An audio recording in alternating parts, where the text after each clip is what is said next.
Using dictation in the latest version of Windows 10 is quite easy. Once you have a text box open, in this case it's the reply window in the Avast support forum, and you know that your cursor is ready for you to accept typing, simply hit the Windows key and the H key.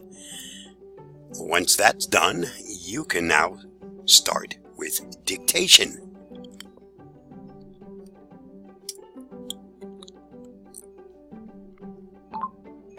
Anything I now say will wind up being typed in the box, and once I'm finished, guess what? I didn't have to use my fingers at all.